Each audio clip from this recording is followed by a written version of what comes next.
Como já foi exposto aqui pela pastora Patrícia, né? A gente está vivendo um tempo em Belo Horizonte que um culto de adoração ao Senhor foi proibido, né?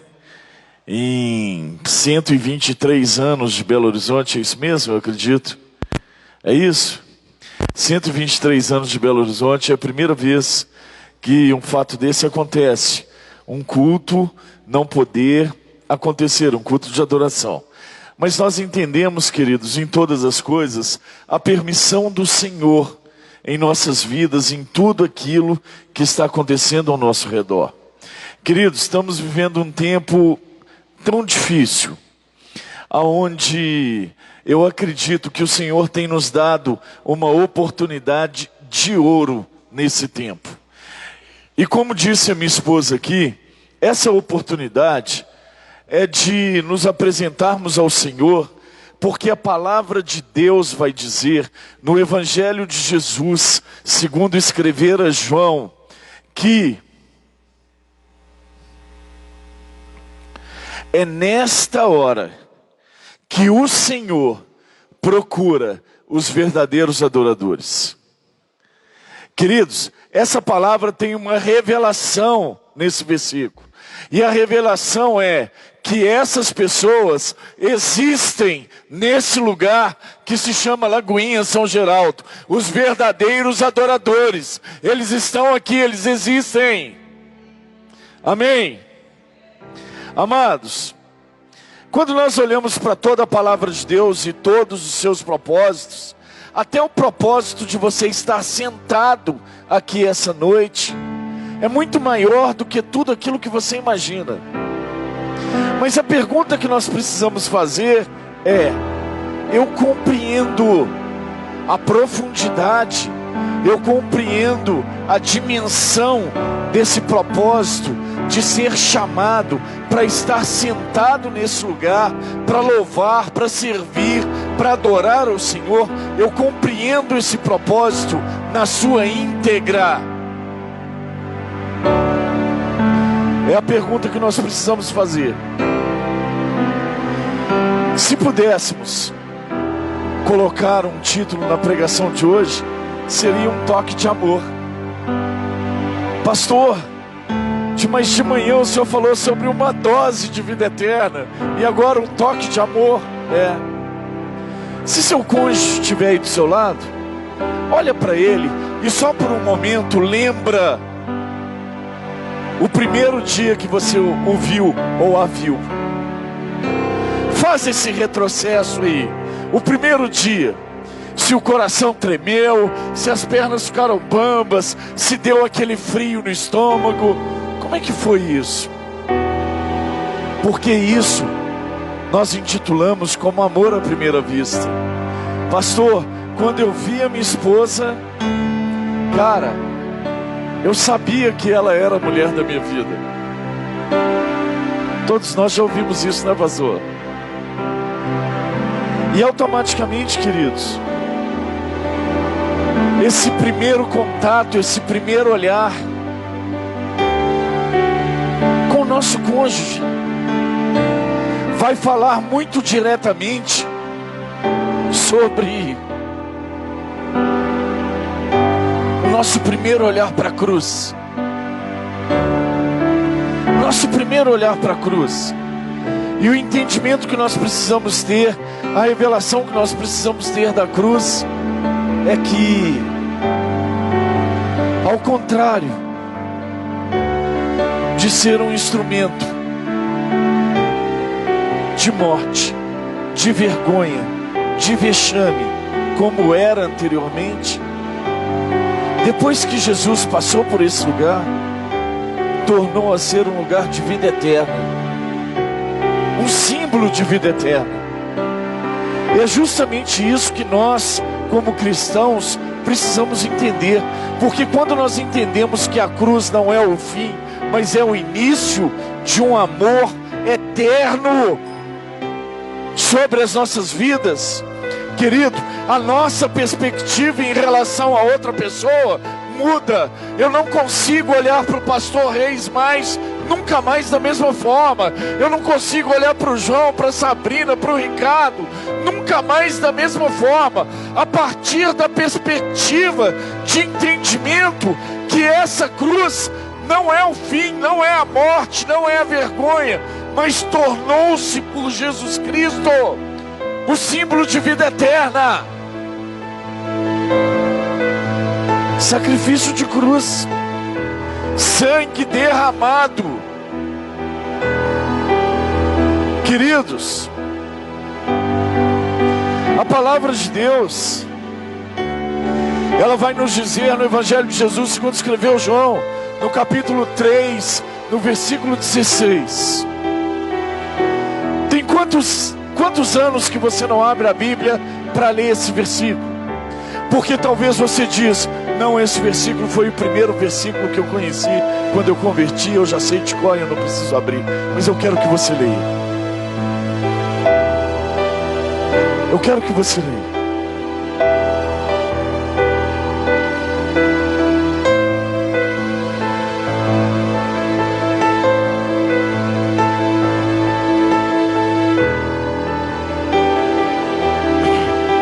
Evangelho de Jesus, segundo escreveu João, no capítulo 3, no versículo 16.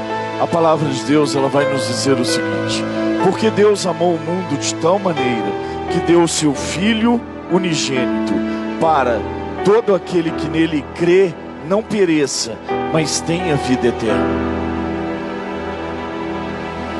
Queridos, quando nós não conhecíamos a Cristo ainda, nós tínhamos uma dimensão do que era amor.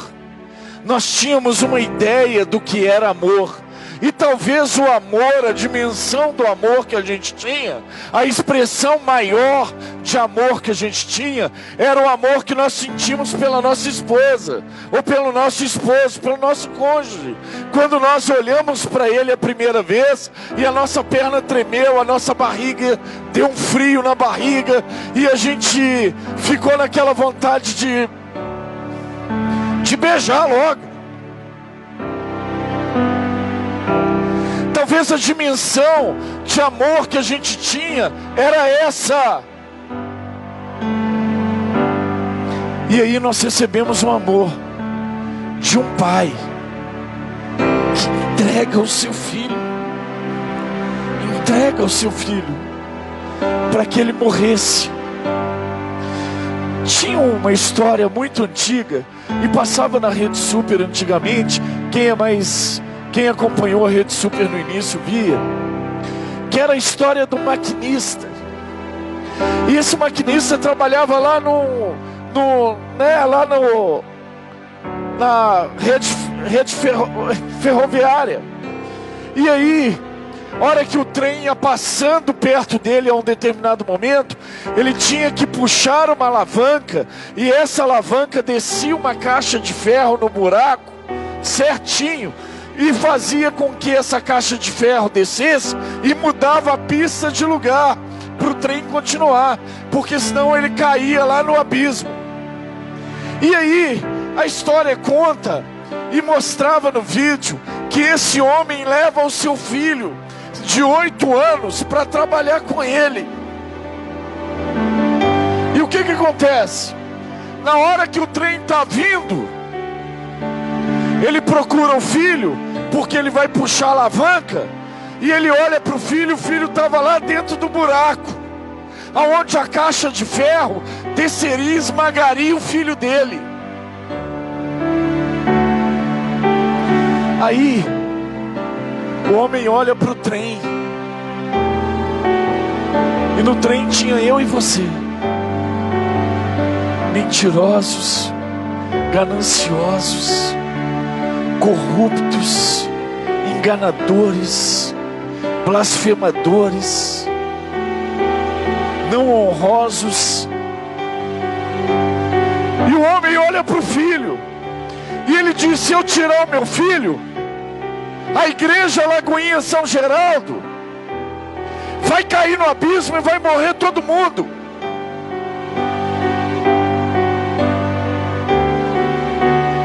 Aí o homem olha para o filho dele por coisa de minutos, 3 minutos, ele precisa tomar uma decisão. E ele vira o rosto para o trem, cheio de pessoas desconhecidas, que ele nunca viu na vida. E ele puxa a alavanca e a caixa de ferro cai naquele buraco. E o trem, com mais de não sei quantas pessoas, passa e alcança o alvo, que era outra pista, e vai embora. Ele fica em pé olhando para a caixa de ferro.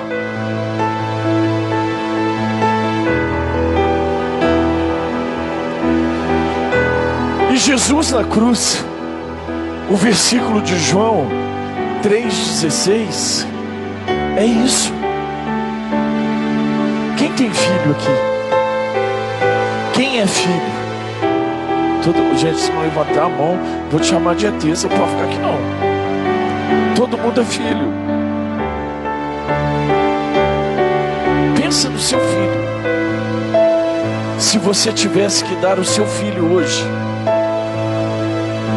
para que a Lagoinha São Geraldo fosse salva, pessoas que você talvez nem conheça na sua profundidade, e você tinha uma escolha, ou seu filho, ou 100 pessoas,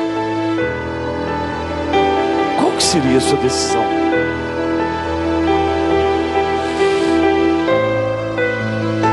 Nós recebemos o amor de João 3,16, e logo depois nós nos deparamos com o amor de 1 Coríntios 13, a carta de Paulo aos Coríntios, que parece as primeiras vezes que nós lemos a carta, que Paulo está deitado numa rede e está sendo abastecido de amor para escrever a carta de amor de 1 Coríntios 13. Mas quando a gente vai aprofundar mais sobre as escrituras e quando é que ele escreveu essa carta, nós vamos entender que ele estava numa cadeia fétida, escura, molhada, úmida, e ele estava sendo açoitado quando ele escreveu essa carta de amor. E aí nós recebemos um amor que nós não compreendemos. Ainda que eu falasse a língua dos anjos e dos homens, ainda que eu tenha o dom de profetizar, ainda que eu distribua todos os meus bens aos pobres,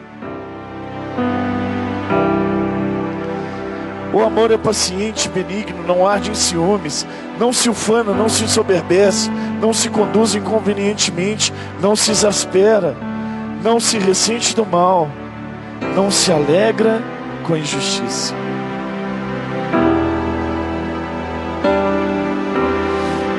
E aí nós nos deparamos com esse amor. E nós podemos nos perguntar: Jesus, por que é que a igreja dos dias de hoje não consegue na sua plenitude manifestar esse amor que o Senhor já derramou na cruz por nós?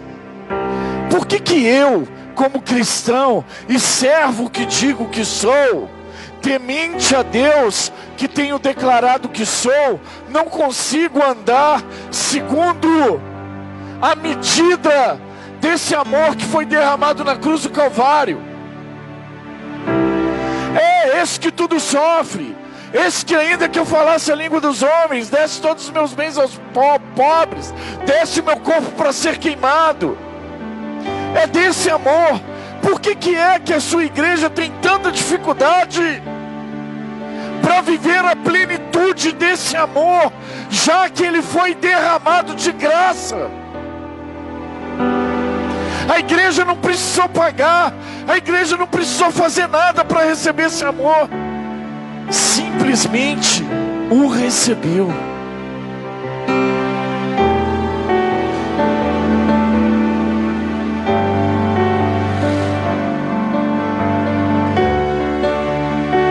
Queridos, um toque de amor foi capaz de me tirar, assim como te tirou, da morte para a vida eterna. Um toque de amor, um olhar de amor, um sacrifício de amor, um amor sacrificial Um gesto de amor incondicional foi o suficiente para me tirar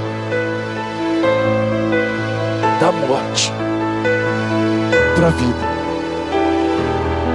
Só que a vida eterna, um toque de Jesus no meu coração.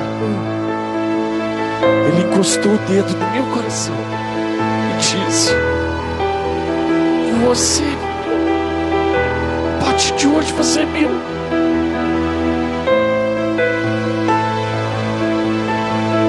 Eu já falei isso aqui.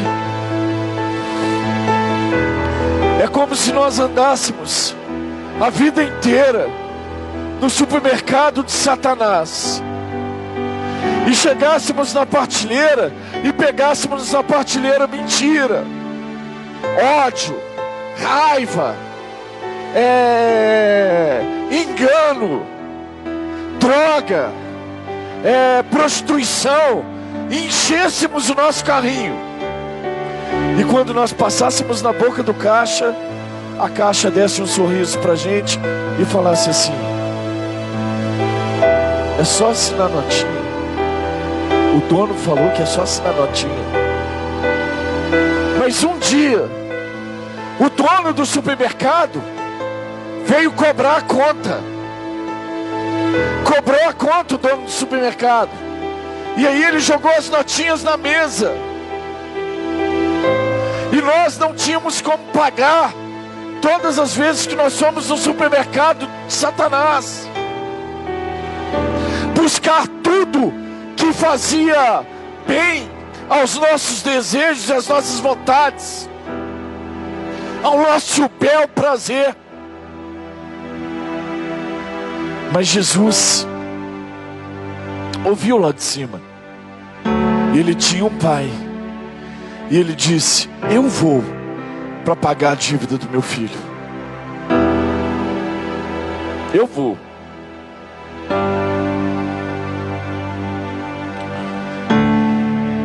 Eu fico olhando e eu tenho dito: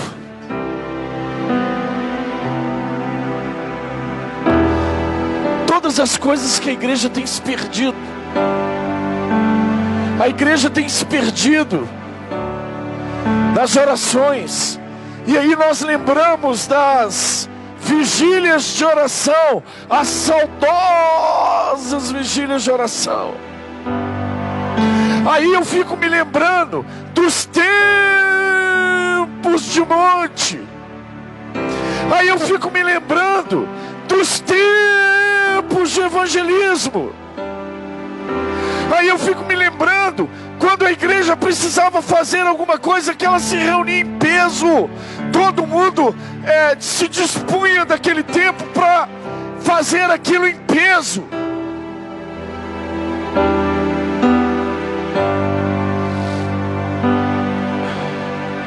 Os jejuns, os pés descalços, talvez as cabeças raspadas,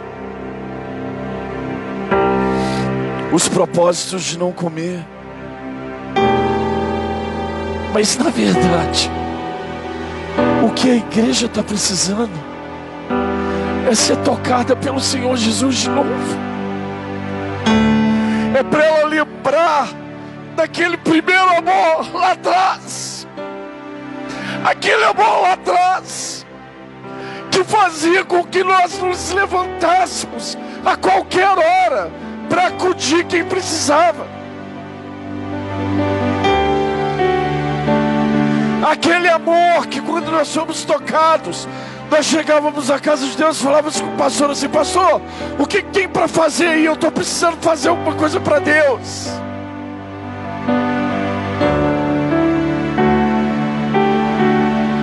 E na verdade, a igreja não perdeu o sentido da oração. A igreja não perdeu o sentido do jejum, das vigílias. A igreja ainda lembra disso tudo, mas ela está um pouco esquecida do amor de Jesus, do toque de amor de Jesus. Está um pouco esquecida. aquele amor inocente, aquele primeiro que a gente não sabia, só sabia João 3,16, só sabia isso, mas era suficiente para nos alimentar o dia inteiro, de tanto que a gente falava João 3,16 para aquelas pessoas que precisavam. A igreja, nesses tempos de pandemia que nós vamos fechar a partir de amanhã, não pode abrir mais, tem uma oportunidade de ouro, que se revelem no meio da igreja os verdadeiros adoradores, aqueles que adoram em espírito e em verdade. E o que é ser um adorador que o adora em espírito e em verdade? É simplesmente aquele que cumpre cabalmente aquilo que foi chamado para fazer. E a única coisa que a gente foi chamado para fazer é amar o outro como se nós estivéssemos amando a nós mesmos. A palavra de Deus, ela vai dizer isso, querido. Evangelho de Jesus segundo escreveu João, abre comigo, capítulo 13.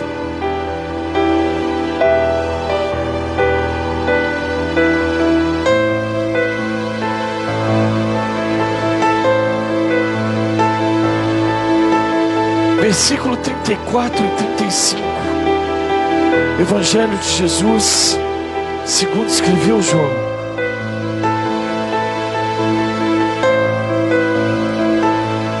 Novo mandamento vos dou, que ameis uns aos outros, assim como eu vos amei, que também os ameis uns aos outros. Nisto conhecerão todos que são meus discípulos, se tiverdes amor aos outros. Peraí,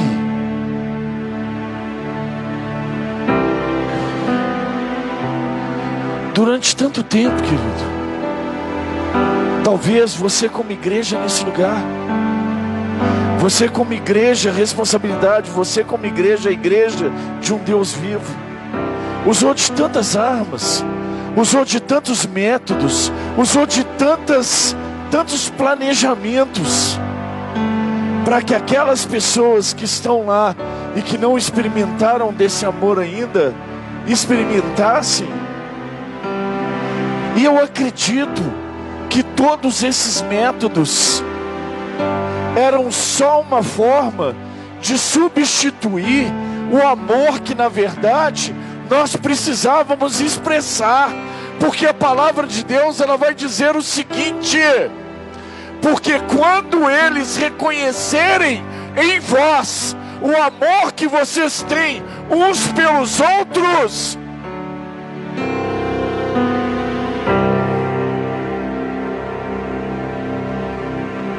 cadê o nosso amor como igreja? Cadê o nosso amor? Se é muito mais fácil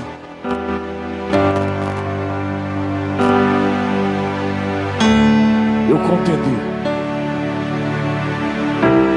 como é que aqueles lá de fora vão reconhecer o amor que nós temos um com os outros aqui dentro, para que eles sejam convencidos. Se nós aqui dentro não conseguimos viver a plenitude desse amor com aqueles que nós chamamos de família,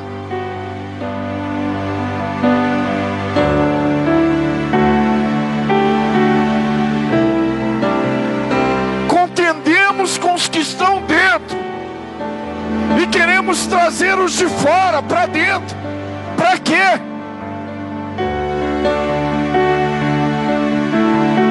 Para quê?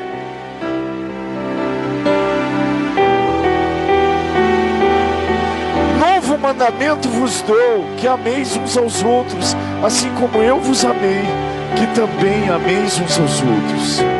Nisto conhecerão que são meus discípulos.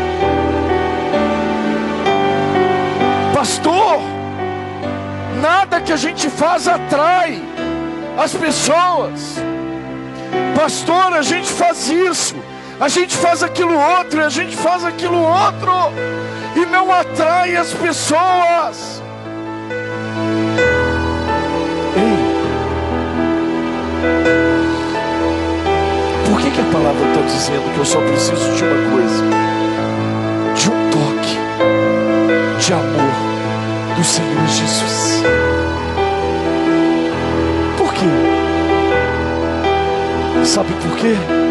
Porque quando eu recebo e reconheço esse toque de amor na minha vida, queridos, é o que eu exalo quando eu abro minha boca, é o que eu exalo quando eu abraço as pessoas, é o que eu promovo na vida das pessoas quando saio da minha casa e vou atendê-las.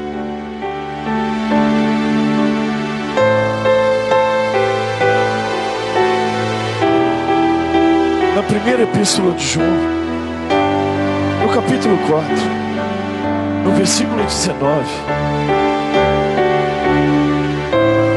a palavra de Deus ela vai dizer o seguinte: nós amamos porque Ele nos amou primeiro. Peraí, eu não tenho contrapartida nenhuma, eu não preciso fazer nada para receber o amor, esse amor incondicional, esse amor que transforma a minha vida, esse amor que muda a minha vida e que é capaz de transformar a vida das outras pessoas. Eu amei porque Ele me amou primeiro.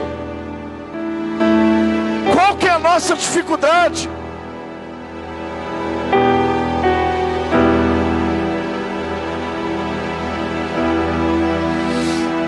Primeira epístola de João, capítulo 4, versículo 20 e 21.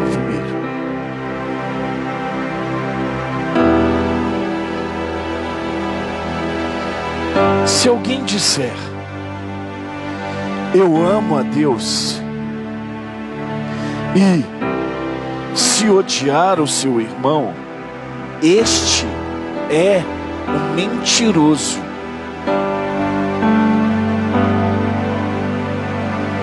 Pois aquele que não consegue amar o seu irmão, que o está vendo, vai conseguir amar a um Deus que não se consegue ver? Queridos, a igreja de hoje, e eu estou falando de mim em particular, estou falando de você em particular, precisa se voltar para essa realidade do primeiro amor. E eu não estou dizendo com o primeiro amor no saudosismo de viver aquela vida de criança quando nós chegamos para Jesus, de bebê, de engatear, não. Eu estou dizendo do primeiro amor com a consciência da maturidade que nós temos hoje. Por isso essa palavra, o primeiro amor para pessoas maduras na fé, o primeiro amor para pessoas que já caminharam e já saíram daquela fase de bebê e criança espiritual e já estão no outro patamar. É esse amor.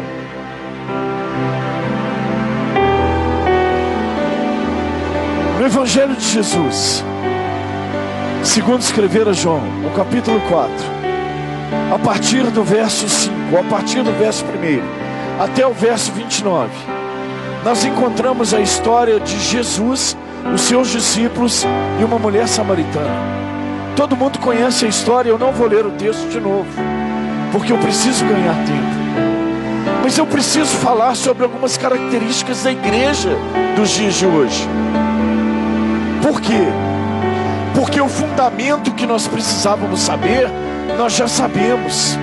Eu só consigo convencer o meu irmão se exalar de mim o amor de Cristo.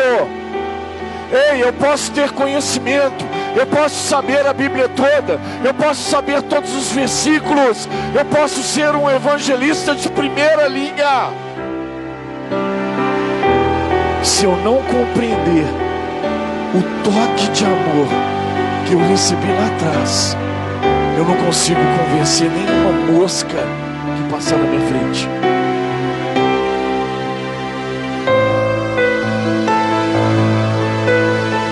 A palavra de Deus vai dizer no Evangelho de João, no Evangelho de Jesus, segundo escrevera João, no capítulo 4, a partir do versículo 4, que Jesus saíra de um lugar e estava indo para outro lugar.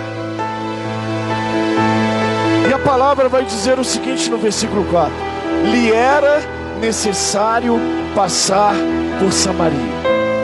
Todo mundo conhece a história. Os samaritanos não se davam com os judeus por questões históricas, diversas questões. Eles não negociavam, eles não sentavam, eles não comiam, eles não passavam pelo mesmo caminho, e eles não falavam judeus e samaritanos. Mas Jesus se coloca, se faz diante dos seus discípulos necessário que ele passasse por Samaria. Queridos, talvez a Samaria da nossa vida está muito perto de nós. Talvez são os nossos vizinhos, talvez são as pessoas que trabalham conosco, talvez são as pessoas que nós convivemos dentro da nossa própria casa. E sabe o que nós estamos fazendo, como todo mundo faz? Vamos dar a volta e passar por outro lugar, para não passar no Vale de Sicar e não ter que passar lá no Vale de Samaria. E a pergunta de hoje para mim e para você é: aonde que nós estamos dispostos, até onde que nós estamos dispostos a ir para sermos usados como instrumento de Deus na vida daqueles que estão precisando? O encontro de Jesus não marcava porque o texto diz que ele tivera sede.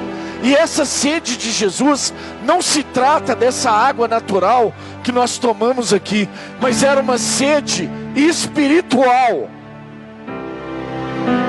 A palavra de Deus, ela vai dizer que a comida de Jesus era fazer a vontade do Pai dele. A palavra de Deus vai dizer no Sermão do Monte, no Evangelho de Jesus, segundo escrevera Mateus, no capítulo 5, que bem-aventurados, felizes são os homens e mulheres que têm sede e fome de Deus. O que Jesus está representando nesse versículo? O que Jesus está representando no caminho de Samaria? Um homem que tinha sede de ser instrumento e fazer a vontade do Pai. Essa é a igreja que precisa se levantar, que precisa sair das quatro paredes, que precisa sair do seu lugar de comodismo e ir nas Samarias, porque talvez nós encontraremos muitas samaritanas machucadas, caluniadas, sofridas, desprezadas, afastadas da sociedade por causa de um pecado. A samaritana representava tudo isso. Tudo isso. Mas o interessante é nós nos atentarmos para a palavra de Deus e entendermos o que Paulo está dizendo na sua carta aos Romanos, no capítulo 8, do versículo 35 a 39. Abre lá comigo. Pois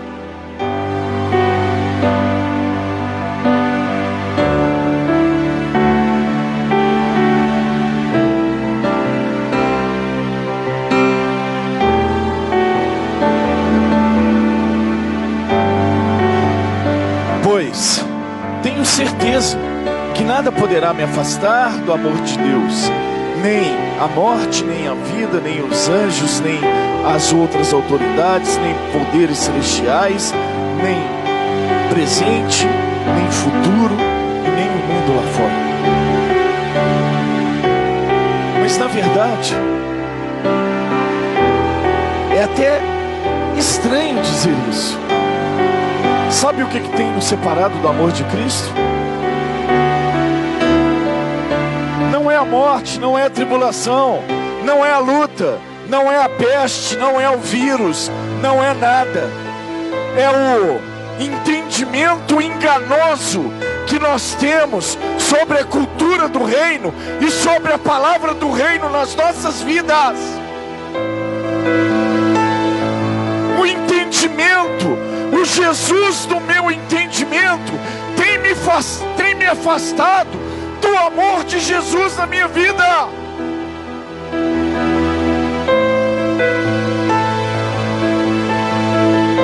Tem me afastado. Por quê, pastor? Eu falei isso de manhã, mas eu estava vindo para cá e ficava olhando o asfalto, que eu estava correndo, andando de carro. E na maioria das vezes, nós como igreja, estamos com o asfalto. Por quê, pastor? Recebe muita água, muita, mas não molha a terra seca. Sabe por quê? Porque esse asfalto representa essa casca de religiosidade que nós, por esquecermos do toque do amor de Jesus, está sendo criada na minha vida e na sua vida, como igreja do Senhor Jesus nesse lugar. Somos molhados todos os dias, mas não molha a minha terra. Não molha, como se eu fosse um ser impermeável.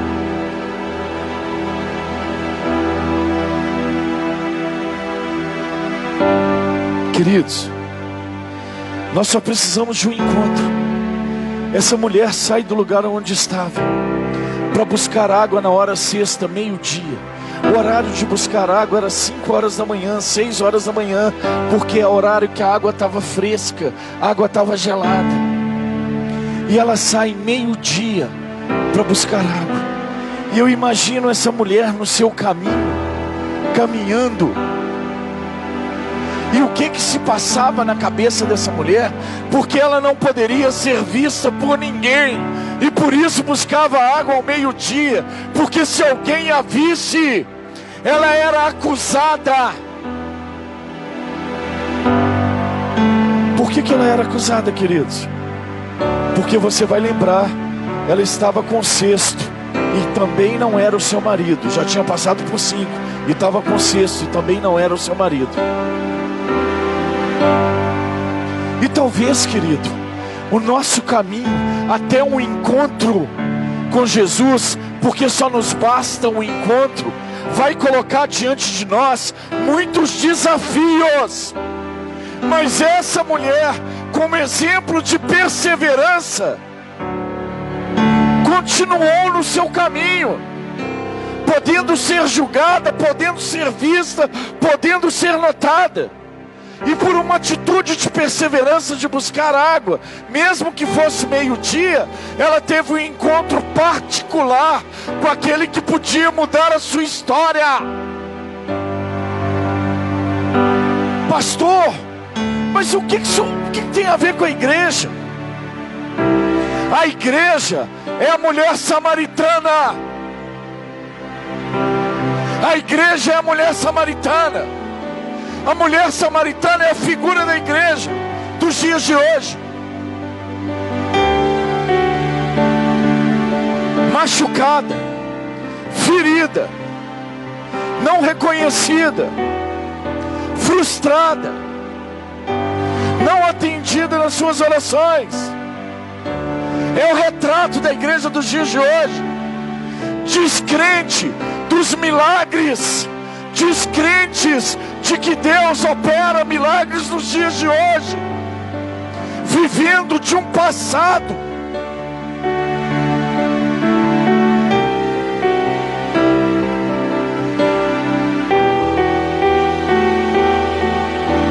Toda samaritana tem uma sede oculta dentro dela, e talvez ela entenda que essa sede oculta vai ser suprida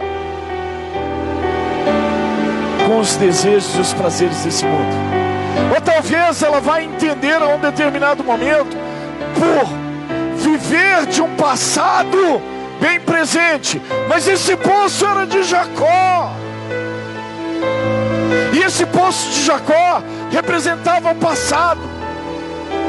Embora exista até os dias de hoje, 4.000 anos, e nunca secou.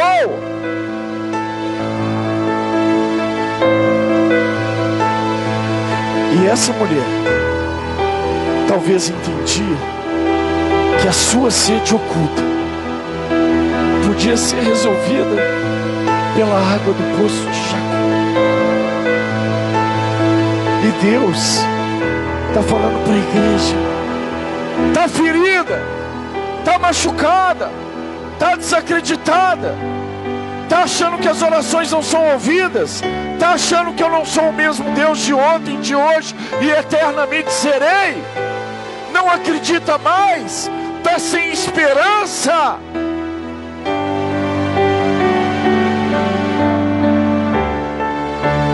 Mas tem uma sede oculta aí. Evangelho de Jesus, quando escreveu João no capítulo 7, no versículo 39: quem tem sede, venha até mim e beba. Beba.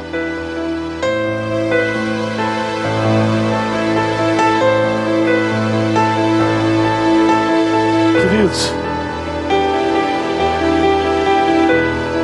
sabe por que Jesus precisava passar por Samaria?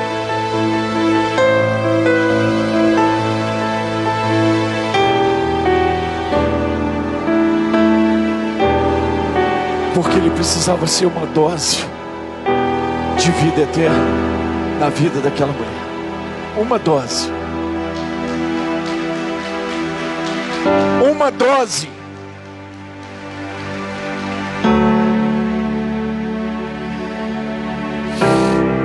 Jesus, quando encontra com essa mulher, sentado no poço, deflagra um encontro de dois corações. Um coração totalmente separado pela santidade, e um coração totalmente separado da sociedade por um pecado. Ezequiel, livro do profeta Ezequiel, no capítulo 36, a palavra de Deus ela vai dizer que ele veio para tirar, para tomar de você esse coração de pedra e te dar um coração de carne, um coração puro, um coração adorador, um coração de verdadeiro adorador. Jesus se encontra com essa mulher e promove essa troca, porque a água na vida dela não representava aquilo que mataria a sua sede pessoal, mas no mundo espiritual representava a direção em que essa mulher precisava seguir, o caminho em que ela precisava andar, para que todas as suas feridas e todas as suas mágoas e todos os seus ressentimentos fossem sarados. A água de Jesus representava direção.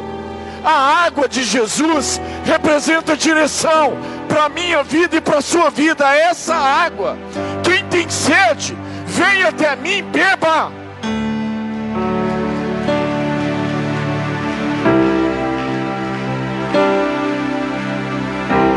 É interessante, eu já estou caminhando para terminar, só faltam mais 2 horas. É interessante que quando nós vamos caminhando no texto e olhamos ao versículo 11 e 12, a palavra de Deus vai dizer que aquela mulher fala com ele assim: ei, me pouco dessa água para eu matar a minha sede e eu não precisar voltar nesse tanque mais, nesse poço mais. Ao mesmo tempo ela vira para ele e diz o seguinte: ei, mas você não tem como tirar a água porque o poço é muito fundo. Pastor, que relação que tem com a igreja dos dias de hoje? Queridos, o chamado de Deus para a vida da igreja dos dias de hoje é para pessoas que creem no sobrenatural de Deus. Queridos, não é para pessoas que têm provisão, estão cheias de provisão. Não são para pessoas que têm tudo ao seu favor. Não.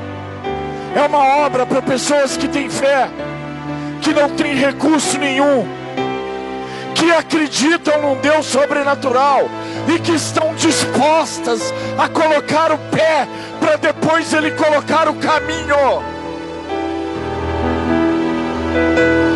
E nós, Senhor, eu não posso fazer a sua obra porque eu não tenho tempo, Senhor.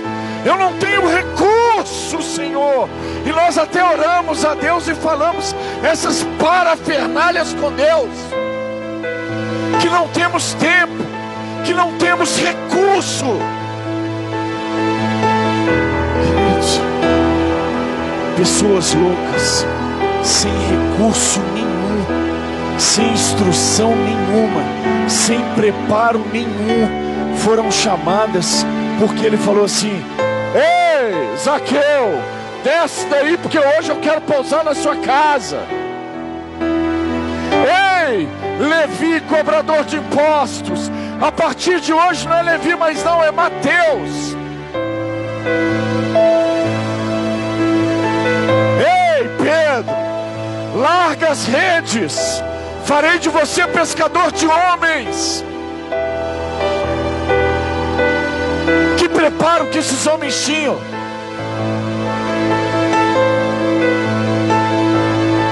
Nenhum. Mas creram.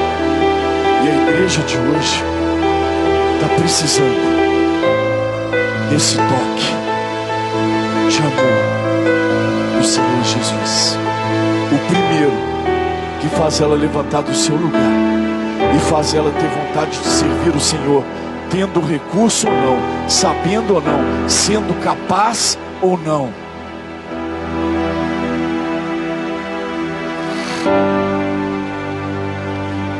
Jesus, o Senhor não tem como tirar. Esse problema é muito difícil de resolver. Esse eu nem vou comentar com o Senhor não, porque o Senhor não tem como resolver. Esse caso aí já está perdido.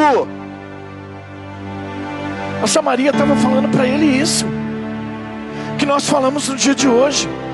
O seu braço é muito curto e o poço é muito fundo, e o Senhor não vai conseguir tirar a água. Ei, quem é que abriu o mar vermelho?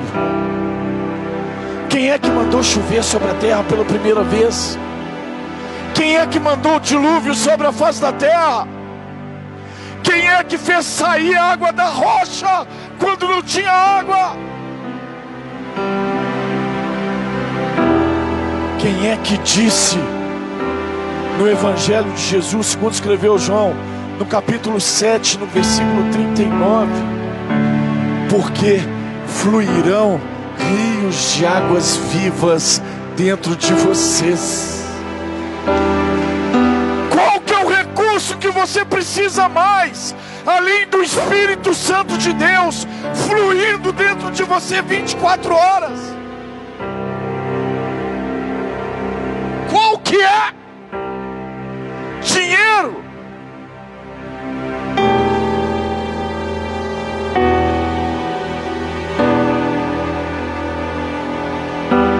Acostumamos achar que existem possibilidades para um Deus tão grande que criou todas as coisas.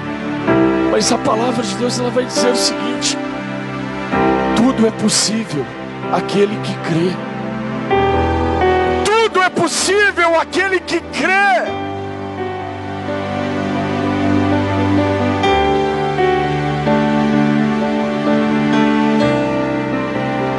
Queridos, para terminar, aquela mulher foi restaurada por alguns motivos. E um dos motivos mais relevantes daquela mulher ser restaurada pelo Senhor Jesus no poço de Jacó, que de Jacó não tem nada, tem do meu Deus que mandou abrir o poço naquele lugar.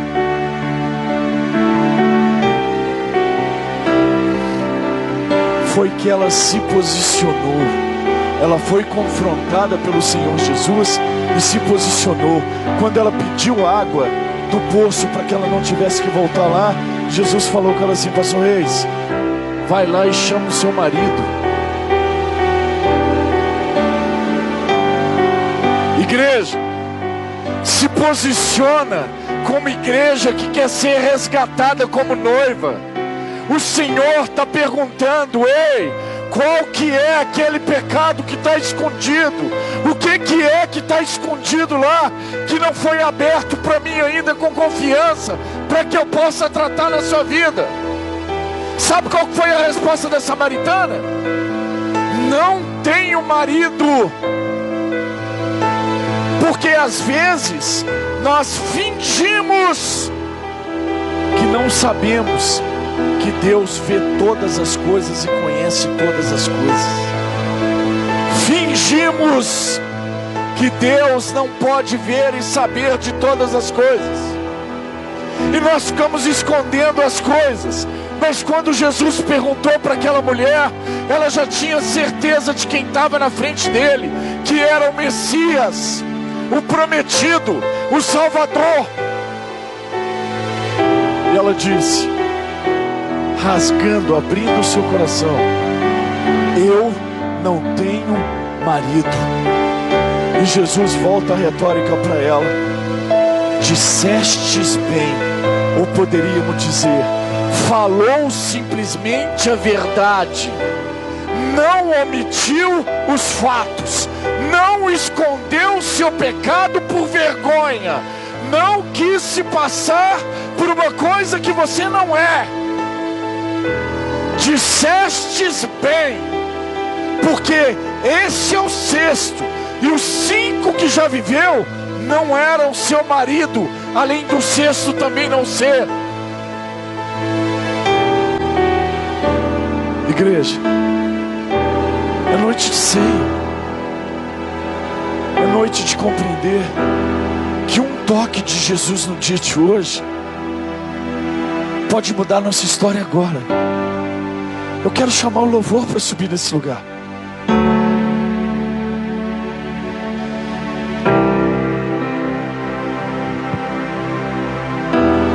Quero chamar o louvor. E quero pedir à igreja para se colocar de pé no seu lugar.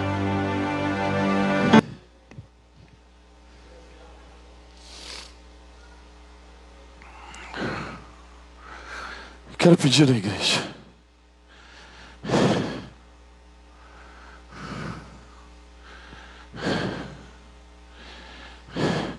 Para nós ganharmos tempo, a igreja vai sentar. Quando você receber os elementos da ceia, você se levanta no seu lugar. Amém? Pode sentar. Pode, querido. Pode servir. Quando você receber os elementos da ceia, você se coloca de pé no seu lugar. Mas eu tenho mais uma coisinha para dizer para a igreja dos dias de hoje, que se reúne nesse lugar, nesse dia. Deus está nos dando uma oportunidade de ouro. A primeira vez que fomos fechados por causa do vírus, o lockdown, nós ficamos sem saber o que precisávamos fazer. Nós não sabíamos que atitude nós precisávamos tomar. Mas hoje, no segundo fechamento, nós já sabemos. Porque nós recebemos essa palavra diretamente do Pai. Em todo esse tempo, depois que a igreja se abriu. Foram palavras de alerta, foram palavras de impulsionamento, foram palavras de ânimo, foram palavras de alerta, foram palavras de levantar do seu lugar, foram palavras, e hoje nós já sabemos. E a oportunidade que Deus está nos dando hoje, sabe o que é? Sabe o que é, Juliano? É você ser igreja na sua casa, é você ser igreja na sua vizinhança, é você ser igreja na sua casa. Lilian, seja igreja na sua casa, seja igreja na sua casa, seja igreja na sua vizinhança. Ei, nós dependemos de quê para adorar o Senhor? De lugar, de condição, de tempo? Não, os verdadeiros adoradores adorarão ao Senhor em espírito e em verdade.